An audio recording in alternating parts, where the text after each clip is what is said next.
चलिए इस वक्त सीधे आपको सुनाते हैं प्रधानमंत्री नरेंद्र मोदी मन की बात कर रहे हैं। एक बात अवश्य हमारे ध्यान में आएगी, हमारे पर्व और पर्यावरण इन दोनों के बीच एक बहुत गहरा नाता रहा है। जहां एक और हमारे पर्वों में पर्यावरण और प्रकृति के साथ सहजीवन का संदेश छिपा होता है, तो दूसरी ओर कई सारे पर्व प्रकृति की रक्षा के लिए ही मनाए जाते हैं। जैसे बिहार के पश्चिमी चंपारण में सदियों से थारू आदिवासी समाज के लोग 60 घंटे के लॉकडाउन, या उनके ही शब्दों में कहें तो 60 घंटे के बरना का पालन करते हैं। प्रकृति की रक्षा के लिए बरना को थारू समाज ने अपनी परंपरा का हिस्सा बना लिया है और सदियों से बनाया है। इस दौरान न कोई गांव में आता है, न ही कोई अपने घरों से बाहर निकलता है। और लोग मानते हैं कि अगर वो बाहर निकले या कोई बाहर से आया तो उनके आने जाने से लोगों की रोजमर्रा की गतिविधियों से नए पेड़ पौधों को नुकसान हो सकता है। बरना की शुरुआत में भव्य तरीके से हमारे आदिवासी भाई बहन पूजा पाठ करते हैं और उसकी समाप्ति पर आदिवासी परंपरा के गीत, संगीत, नृत्य जम करके उसके कार्यक्रम भी होते हैं। साथियों, इन दिनों ओणम का पर्व भी धूमधाम से मनाया जा रहा है। ये पर्व चिनगम महीने में आता है।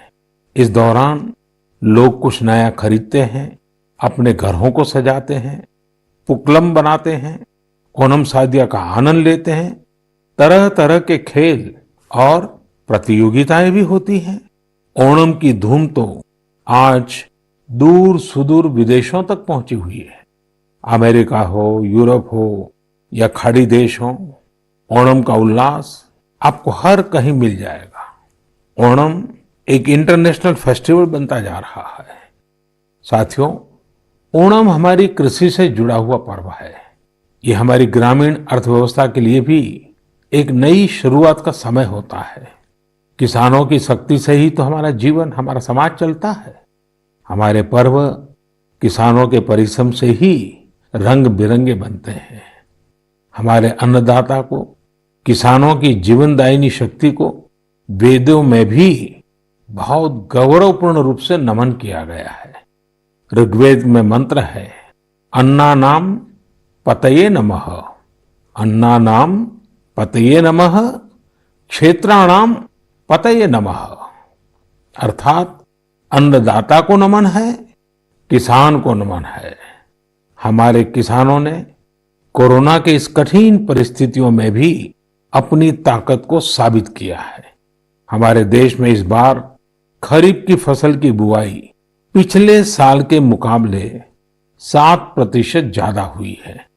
धान की रुपाई इस बार लगभग 10%, दालें लगभग 5%, मोटे अनाज, कोर्स सीरियल्स लगभग 3%, ऑयल सीड्स लगभग 13%, कपास लगभग 3% ज्यादा बोई गई है। मैं इसके लिए देश के किसानों को बधाई देता हूं, उनके परिश्रम को नमन करता हूं।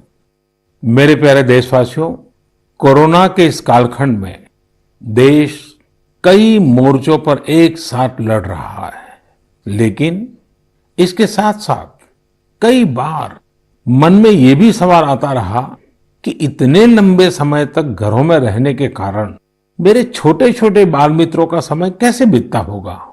और इसी से मैंने गांधीनगर की चिल्ड्रन यूनिवर्सिटी, जो दुनिया में एक अलग तरह का प्रयोग है, भारत सरकार के महिला और बाल विकास मंत्रालय, शिक्षा मंत्रालय, सूक्ष्म लघु और मध्यम उद्योग मंत्रालय, इन सभी के साथ मिलकर हम बच्चों के लिए क्या कर सकते हैं, इस पर मंथन किया, चिंतन किया।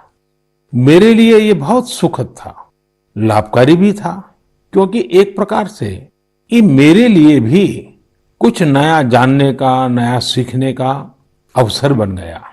साथियों, हमारे चिंतन का विषय था खिलौने और विशेषकर भारतीय खिलौने। हमने इस बात पर मंथन किया कि भारत के बच्चों को नए नए टॉयज कैसे मिले, भारत टॉय प्रोडक्शन का बहुत बड़ा हब कैसे बने। वैसे मैं मन की बात सुन रहे बच्चों के माता पिता से क्षमा मांगता हूं, क्योंकि हो सकता है उन्हें अब ये मन की बात सुनने के बाद खिलौनों की नई नई डिमांड सुनने का शायद एक नया काम सामने आ जाएगा। साथियों, खिलौने जहां एक्टिविटी को बढ़ाने वाले होते हैं, तो खिलौने हमारी आकांक्षाओं को भी उड़ान देते हैं। खिलौने केवल मन ही नहीं बहलाते, खिलौने मन बनाते भी हैं और मकसद गढ़ते भी हैं। मैंने कहीं पढ़ा कि खिलौनों के संबंध में गुरुदेव रविंद्रनाथ टैगोर ने कहा था कि बेस्ट टॉय वो होता है जो इनकम्प्लीट हो, ऐसा खिलौना जो अधूरा हो और बच्चे मिलकर खेल खेल में उसे पूरा करें।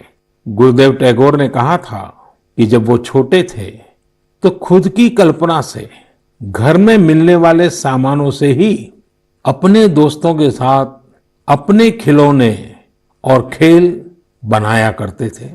लेकिन एक दिन बचपन के उन मौज मस्ती भरे पलों में बड़ों का दखल हो गया। हुआ ये था कि उनका एक साथी एक बड़ा और सुंदर सा विदेशी खिलौना लेकर आ गया।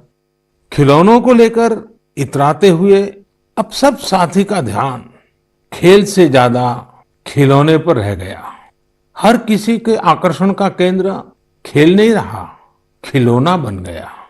जो बच्चा कल तक सबके साथ खेलता था, सबके साथ रहता था, घुल मिल जाता था, खेल में डूब जाता था, वो अब दूर रहने लगा। एक तरह से बाकी बच्चों से भेद का भाव उसके मन में बैठ गया। महंगे खिलौने में बनाने के लिए भी कुछ नहीं था, सीखने के लिए भी कुछ नहीं था। यानी कि एक आकर्षक खिलौने ने एक उत्कृष्ट बच्चे को कहीं दबा दिया, छिपा दिया, मुरझा दिया। इस खिलौने ने धन का, संपत्ति का, जरा बड़प्पन का प्रदर्शन कर लिया, लेकिन उस बच्चे की क्रिएटिव स्पिरिट को बढ़ने